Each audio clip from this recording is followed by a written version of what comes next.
Kababayan, no? Ito, pag-uusapan natin ngayon ay patungkol dito kay Yorme Isko Moreno na in-interview, no, sa SMNI ng Vox Populi ng mga bayaderos, no, na ang akala nila si Isko ay susuportahan si Sara at bibirahin, no? Bibirahin si Pangulong Bongbong Marcos. Kasi actually mga kababayan, marami po kasi talagang nagre-request, no, na mga Iskonians na DDS kung si Isko ba talaga ay makasara o ano ba talaga si Isko. Sabing ganun. Sabi nga nung vlogger diyan sa Hong Kong, si Jojo de Guzman, butterfly daw si Isko, yeah? Budol daw, tapos balimbing, sabing ganon, napahiya.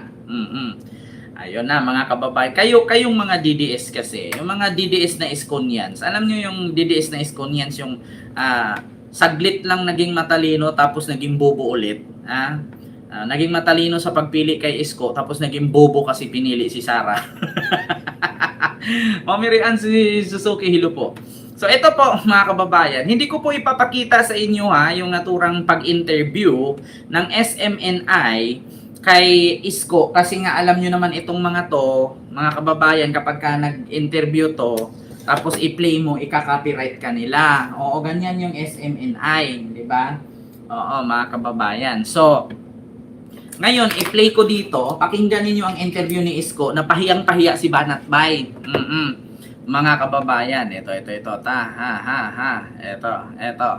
Saan na ba yun? Ayan, mga kababayan, pakinggan natin ang interview. No, asan na ba yun? Ito, lipat tayo dito. Nasaan na ba yun? Nawala. Naku, asaan na? Oo. Ito. Very good. Nandito na, mga kababayan. Pakinggan natin ang interview ni Isko Moreno. Maraming nag-comment ngayon sa social media. Balikan natin ng konti yung politika. One, medyo bumalimbing na daw kayo. Dahil dati bumabanat kayo kay Marcos. Ngayon, tila parang pinopromote daw ninyo. Ano masasabi niyo dito sa mga nagsasabi sa inyong bumalimbing na daw po kayo? Yung balimbing, depende yan. May matamis, may maasim. Di ba? Nakahingi na ba yun? Wala akong ganun eh. Action Demokratiko ko. Di ba? At ang tinakbo ko po yung mayor. Noong nagkalaban-laban kami sa pagka-presidente nung araw, may mga bagay na nasabi na. Bagamat yung... Ulitin ko mga kababayan, pakinggan ninyo unang sabi ni Isko patungkol sa balimbing. Yung bumabanat kayo kay Marcos, ngayon, tila parang pinopromote daw ninyo. Ano masasabi niyo dito sa mga nagsasabi sa inyong bumalimbing na daw po kayo? Yung balimbing, depende yan. May matamis, may maasim. Di ba? Narinig nyo ang sabi ni Isko. Yung balimbing, depende yan. May matamis, may maasim. So, alam ninyo, ito kasi si Isko Moreno, kung marunong kang umintindi sa kanya mga sinasabi, matalinghaga kasi si Yorme. Sa totoo lang, actually si Yorme, hindi ko akalain baka ngayon manonood yan sa akin. Actually, alam ni Mamirian Suzuki yan, si Isko nanonood sa akin yan kada mag-live ko at lalong-lalo na kapag kapangalan niya, no, ang nakalagay dyan, manunood sa akin yan. Magko-comment pa yan, mga kababayan. Mamaya, antayin natin, lalabas yan dyan. Ang sabi kasi ni Isko, mga kababayan, kasi binansagan siyang balimbing ng mga DDS. Kasi dati daw binanata ni Isko si Bongbong, ngayon daw ay dumikit kay Bongbong. So ang sabi ni Isko, ang balimbing, depende sa balimbing, may matamis, may maasim. Yung balimbing, ito explain ko sa inyo. Ang balimbing na maasim, yan yung dumikit ka, tapos hindi ka naman kasali sa kaaway niya. Halimbawa si PBBM. Dumikit si Isko doon. Kaaway ni PBBM si Sara. Actually, hindi naman kaaway ni PBBM, si Sara lang man ang aaway. Halimbawa, ang balimbing na maasim, yan yung dumikit ka, nakikisawsaw ka, bumabanat ka rin. Yung makita mo yung halimbawa, dumikit ako kay Isko, yung kaaway ni Isko, babanatan ko na rin. Yan ang tawag na balimbing na maasim. Kasi dati, kaaway ko si Isko, tapos ngayon dumikit ako kay Isko, yung kaaway ni Isko, aawayin ko na rin. Ang tawag doon, balimbing na maasim. Pero, ang balimbing na matamis, halimbawa, kaaway ko si Isko noon, Dumikit ako sa kanya. Tapos, humingi ako sa kanya ng tulong para matulungan yung aking mga nasasakupan, yung aking mga constituent. Kasi unang-una, dumikit si Isko kay PBBM para makahingi ng tulong para sa mga nasasakupan ni Isko. Kasi mahirap naman po mga kababayan na andyan na yung presidente, handang tumulong, bakit ka lalayo? Andyan na yung presidente para makahingi ka ng tulong para sa nasasakupan mo, bakit maghanap ka pa ng iba? Diba? So, actually, kung ikaw mayor, hindi ka naman nahihirapan kasi sumasahod ka eh. Pero yung mga bumuto sa'yo, hindi naman makakakain yan kung hindi mo tulungan.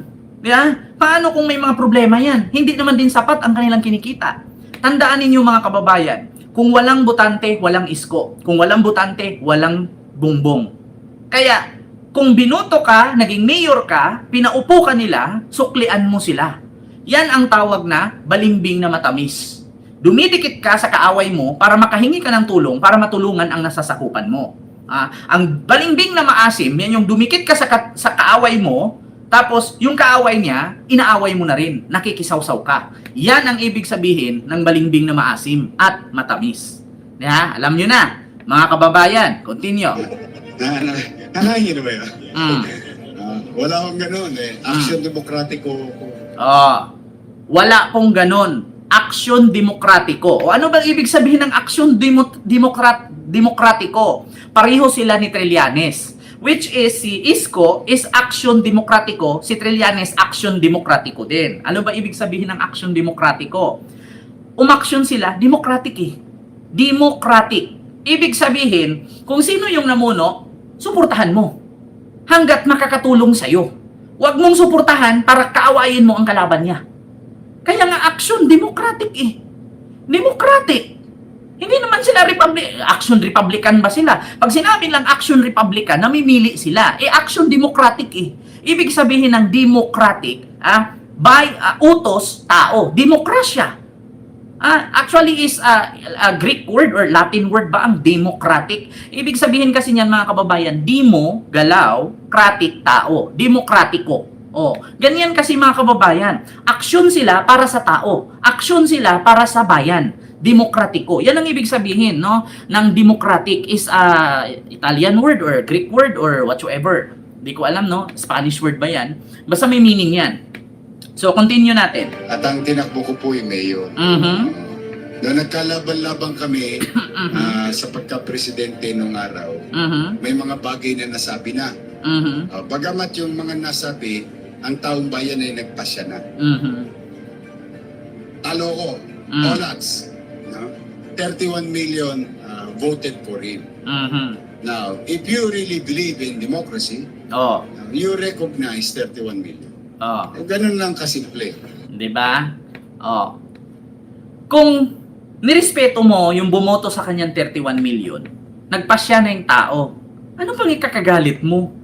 Kasi mahirap, pangit kasi mga kababayan, pangit kasi sa isang politiko na, alam mo, tumakbo ka, kapag ang politiko ay tumakbo at hindi hindi makamove on sa kaaway, ibig sabihin tumakbo yun para sa sarili. Self-interest yun. Pero kapag ang politiko ay tumakbo para sa bayan, matalo-manalo, para sa bayan, yan tao ang namili, hindi ako. Ganun yun mga kababayan. Ang politiko na para sa bayan, kung matalo ka, move on. Kung manalo ka, mag-thank you ka. Suklian mo yung mga bumoto sa'yo.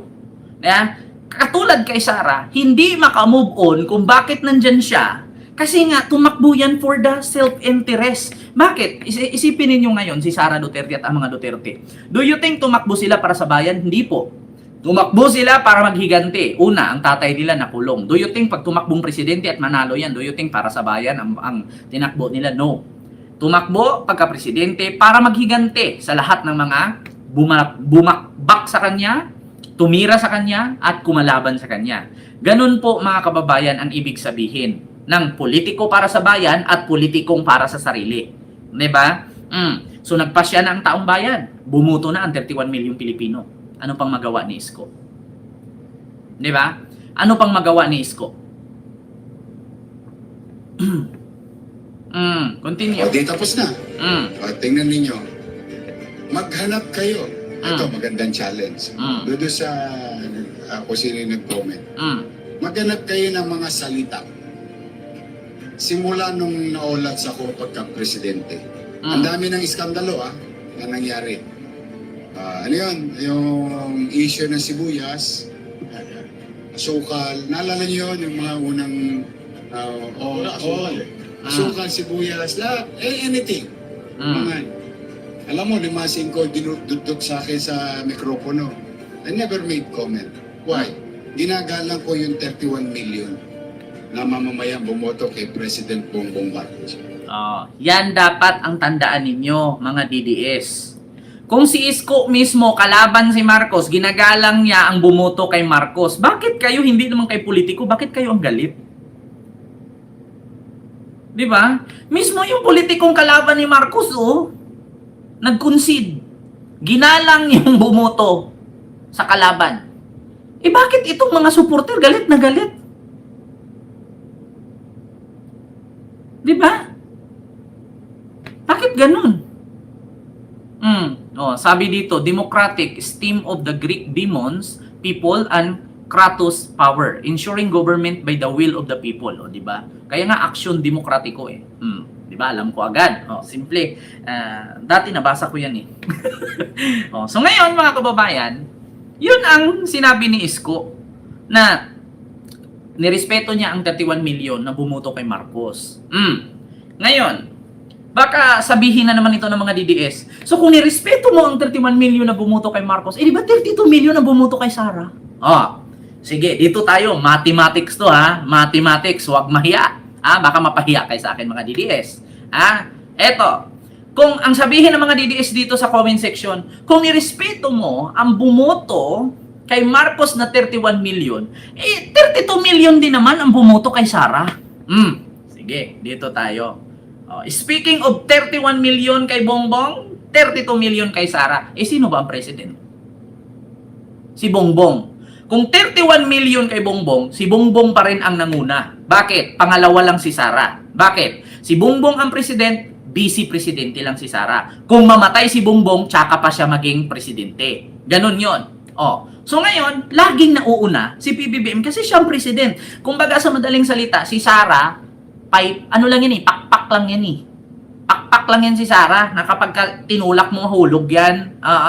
Kapag sumakay yan sila sa helicopter, pag sinipa ni PBBM yan, hulog yan. Walang pakialam ng tao dyan. Bakit hulog? Andito ang presidente. Ano lang naman yan? Buntot lang naman yan. Buntot hila lang naman yan. Ganon yun. So ngayon, baka sabihin ng mga DDS, wow, nirespeto ni Isko, yung 31 million bumoto kay Bungit. So, bakit? Kay Sara, 32 million naman di sige, i-minus natin. Siyempre, unahin natin lagi si Marcos. Bakit? Si Marcos ang presidente, si Sara vice lang So, si Marcos pa rin ang mahalaga. Bakit? Kung walang presidente, ang vice ang maging presidente, buhay ang presidente, ano magagawa natin? Di walang kwenta si Sara, buntot lang siya, pamaypay lang.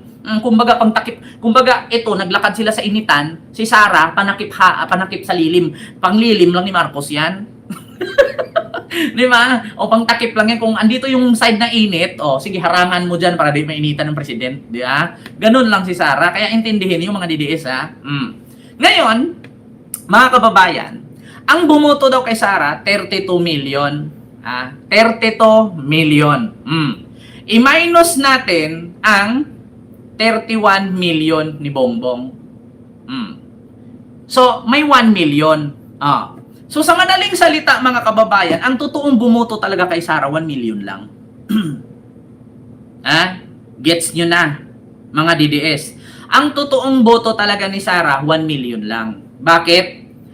Ang boto ni Bongbong, 31 million. Presidente si Bongbong Si Bongbong pa rin talaga ang nangunguna kasi siya ang president. Si Sara vice president, sabihin natin 32 million. Kung i-deduct mo yung 31 million ni Bongbong sa kay Sara, di 1 million lang ang boto ni Sara. Alam nyo na, mga DDS. So bakit sabihin ninyo dito ngayon na kung nirespeto ni Isko na ang 31 million ni Bongbong, bakit hindi niya irespetuhin ang 32 million ni Sara? Tanga. Si Bongbong ang presidente, si Sara vice lang. Kung i-deduct mo yung 31 ni Bongbong doon sa 32 ni Sara, 1 million lang ang DDS. Yun ang tandaan ninyo. So bakit respetuhin ni Isko yan? Kalayo-layo. Si Bongbong pa rin, kumbaga sa sidecar, si Bongbong ang motor, si Sara ang sidecar. Kung walang motor ang sidecar, hinto. 'Di ba? Ma'am Dixie Samson, hello po. Ngayon ninyo isipin, kung sa sidecar, si Bongbong ang motor, si Sara ang sidecar. Kung tanggalin mo yung sidecar, makakatakbo ba ang sidecar? Kung 31 million ang bumoto kay kay Bongbong at nirespeto ito ni Isko, bakit hindi respetuhin ni Isko ang 32 million ni Sara? Tanga. Kung i-minus mo yung 31 million na bumoto kay Bongbong sa 32 million ni Sara, 1 million lang ang DDS.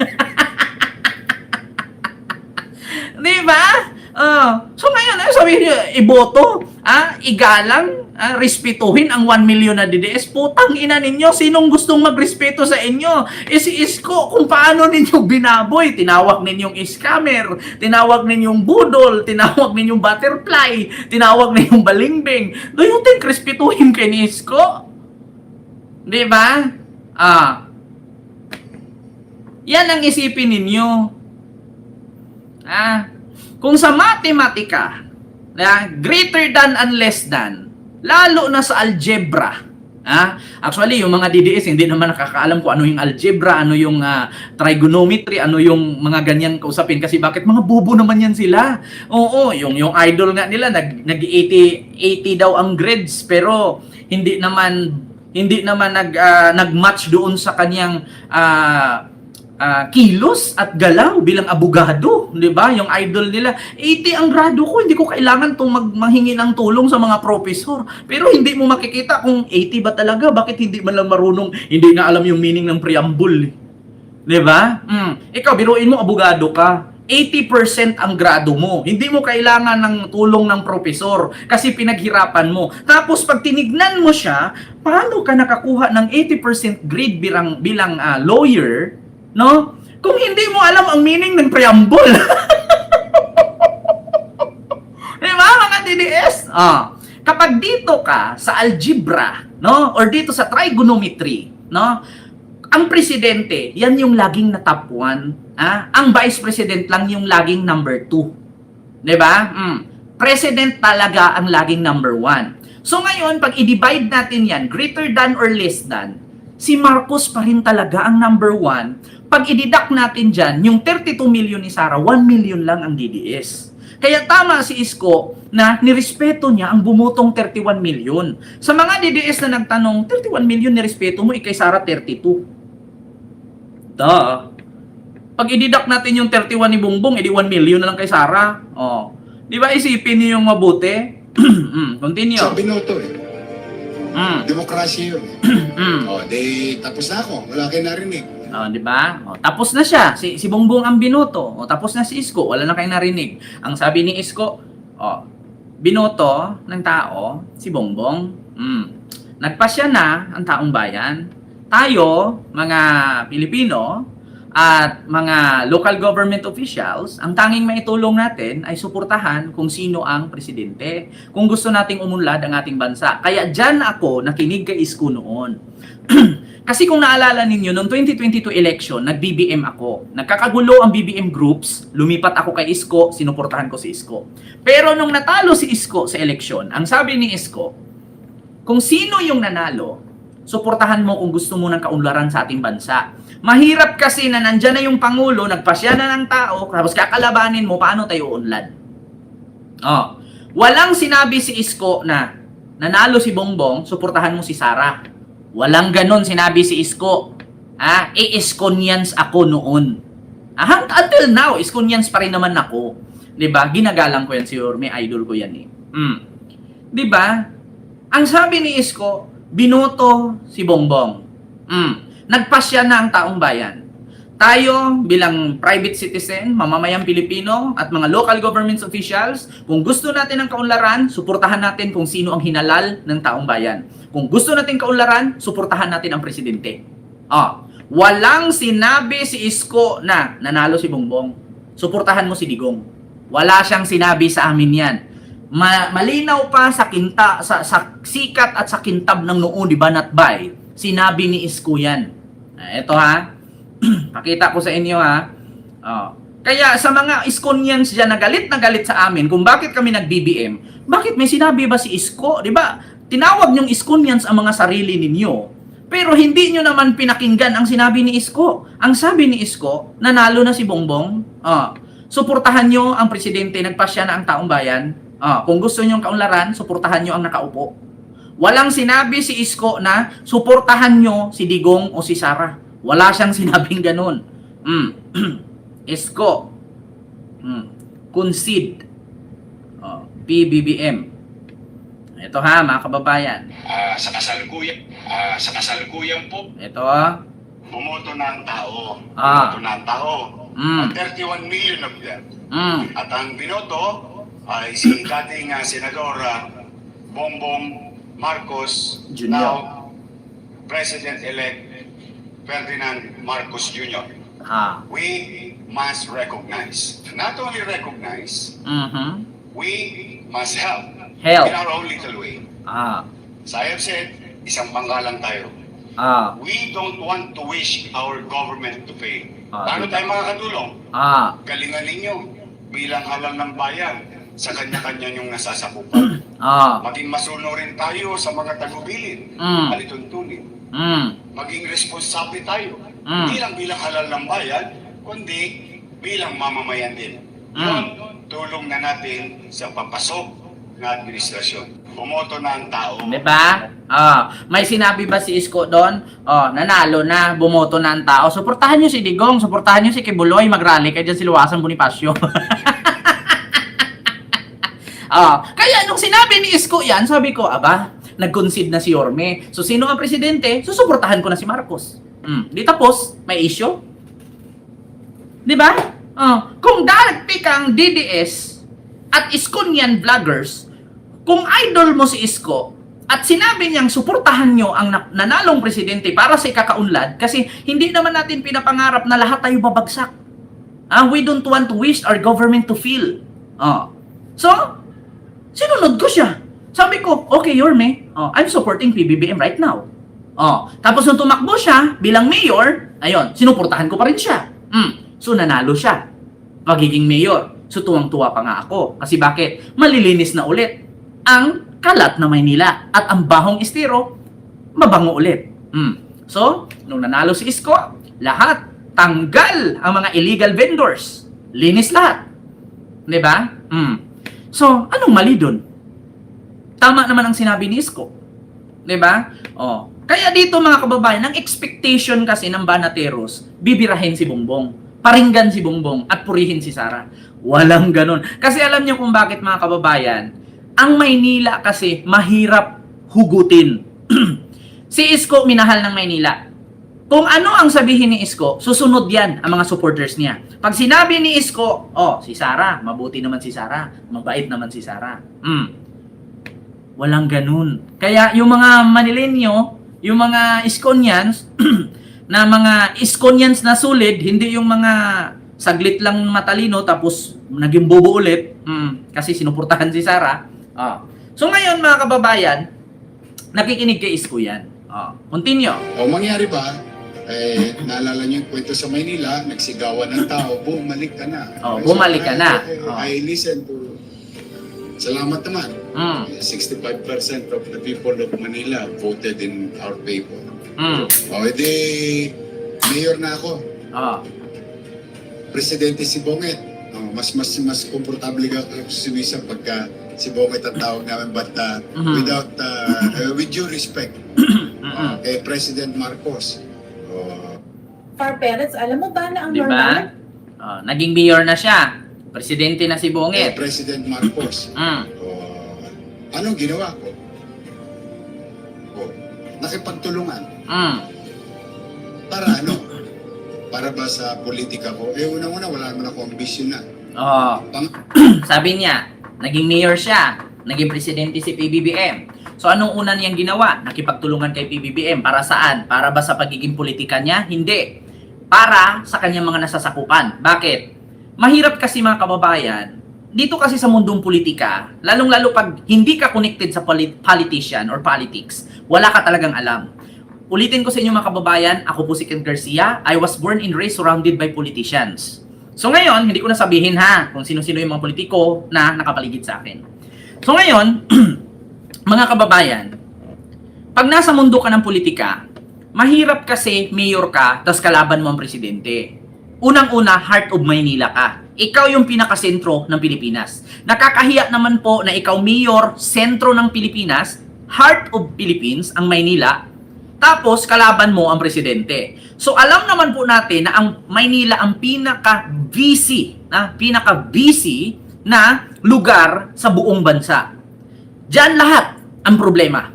Lahat ng problema sa iba't ibang lalawigan, sa iba't ibang lungsod, sa iba't ibang syudad, nasa Maynila lahat. So pagdating ng araw, hindi natin mahulaan, magkaroon ng problema ang Maynila, kanino kahihingi? Kay Sara?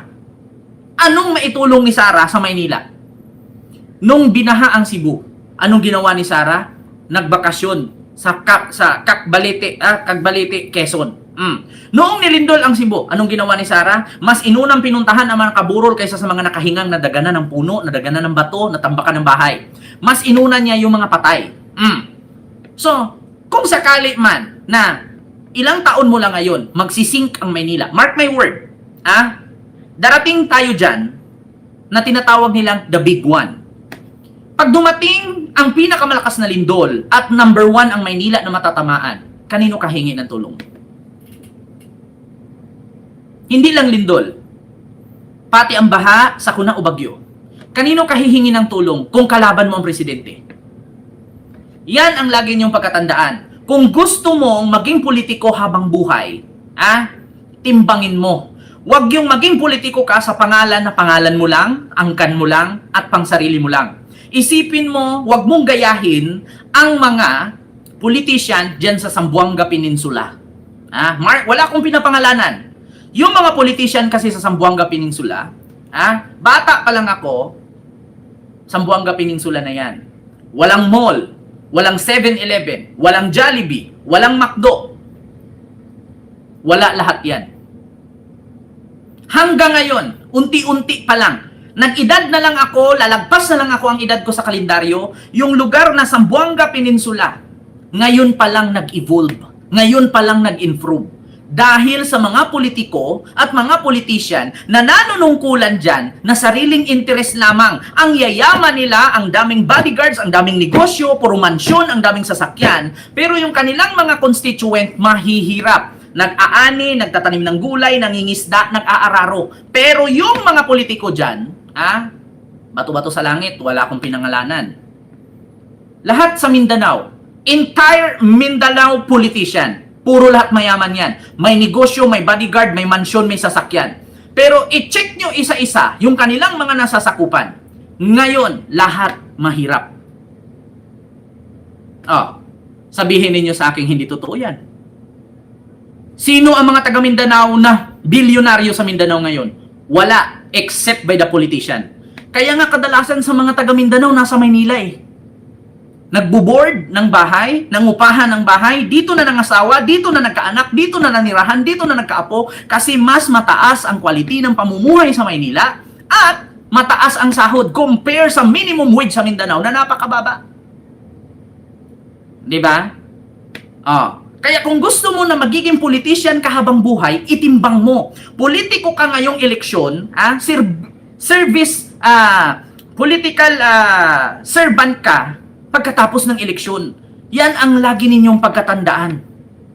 'Di ba? Ganyan ang ginawa ni Isko. Kung gusto mo maging politician, kinarir na niya yan Artista siya noon.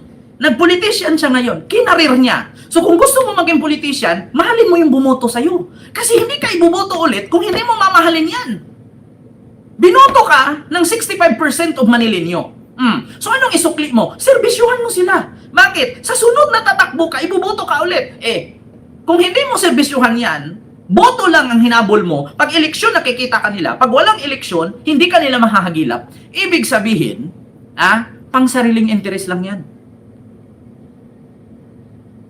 Diba? So, ang ginawa ni Isko, tinimbang niya. Binoto ako ng taong bayan. Pareho sa YouTube. Tingnan nyo ngayon, dito sa YouTube ko, sa platform ko. Kung walang nanonood sa akin, do you think vlogger ako? Diba? Kung walang nanonood sa akin, paano ako nambabansagang vlogger? Paano ako tatawagin vlogger?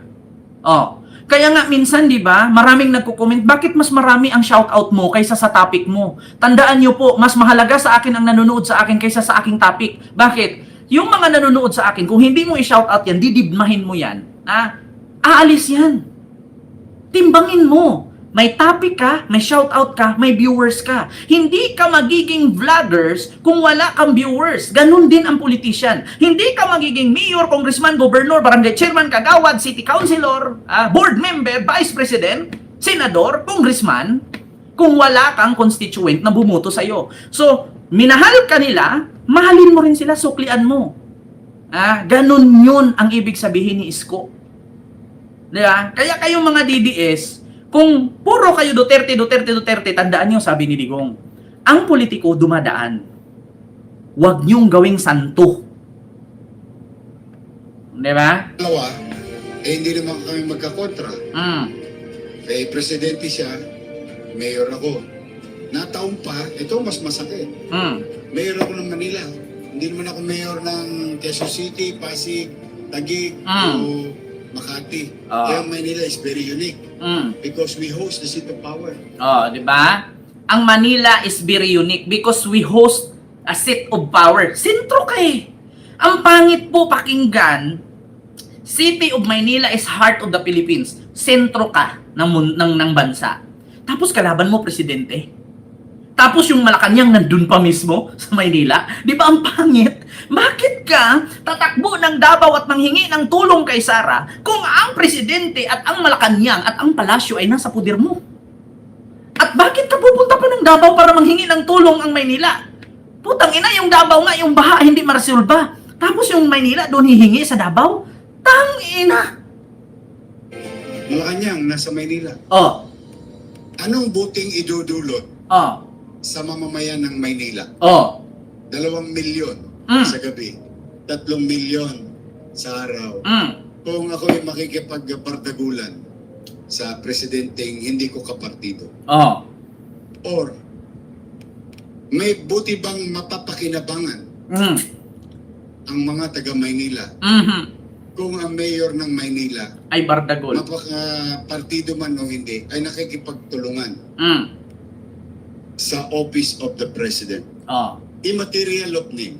Naghahanap ka din ba ng oversized Diba? shirt? Alam nyo na. Anong mapapala ng mga Manilenyo at mga bumoto kay Isko kung makikipagbardagulan siya? Kaya ang isipin mo, kung sino yung umupo dyan, suportahan mo. Bakit?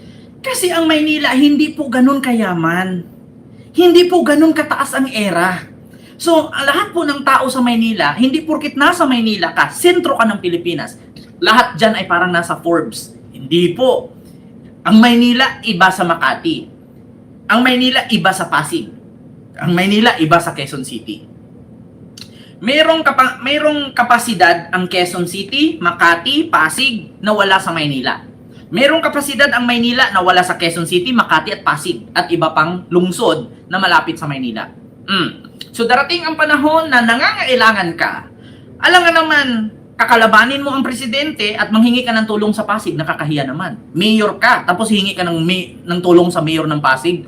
Baka sabihin lang ni Biko, mas matanda ka sa akin, ang galing-galing mo magsalita sa entablado, tapos useless ka pala. Ba't nag-mayor ka pa? Baka sabihin pa ni Isko, pahingi ng tulong dyan, Binay, kasi, wala, hindi kami natulungan ng presidente, bakit kalaban ko eh. Baka sabihin pa ni Binay, ang galing-galing mo magsalita, puro ka pa preskon, tapos wala ka palang kwenta, dapat bumaba ka na. Hindi napahiya siya ngayon sa mga kapwa niya, mayors. Much better.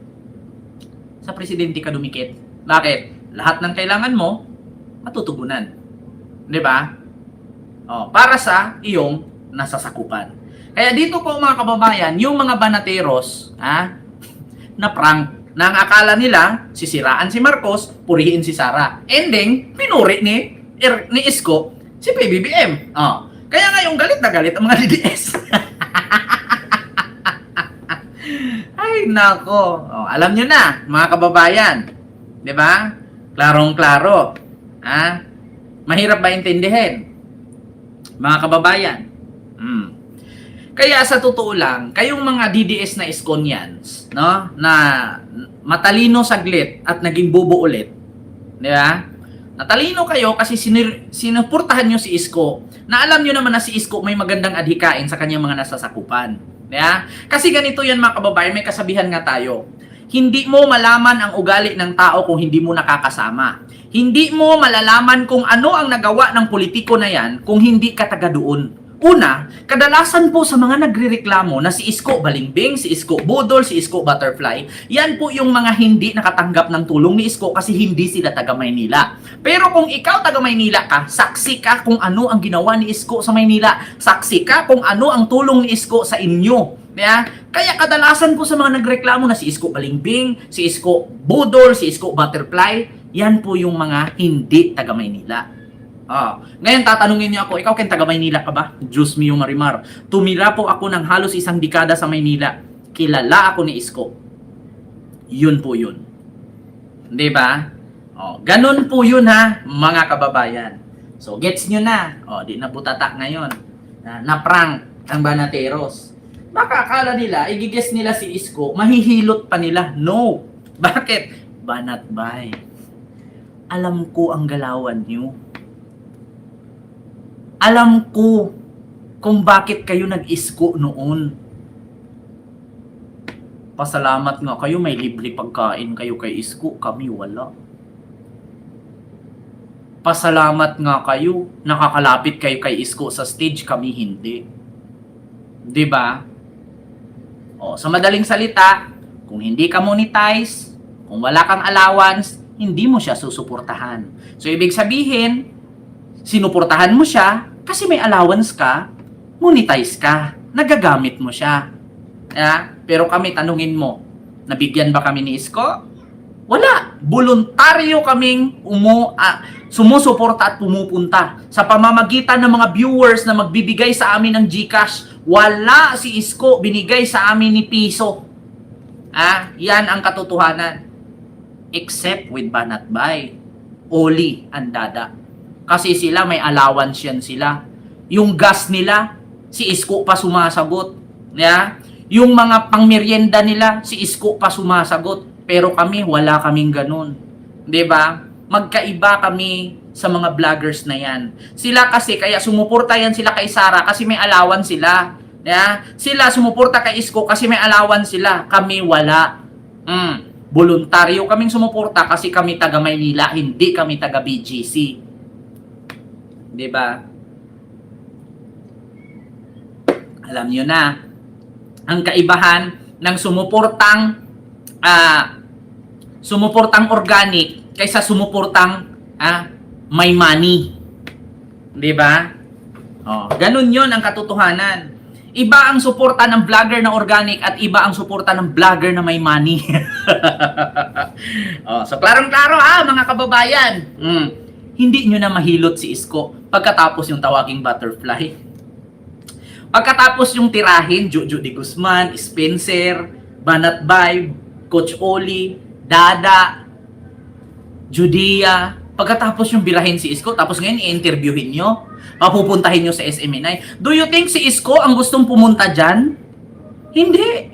Mas marami pang viewers si Isko. So bakit si Isko magpa-interview sa SMNI? Ito, i-clarify ko lang. Hindi po si Isko ang nagpa-interview sa SMNI. SMNI po ang nag-interview kay Isko.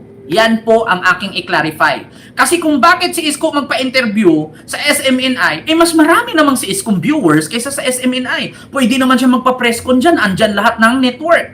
Diba? So bakit siya magpa-interview sa SMNI? Anong meron? Mas marami pa nga akong views.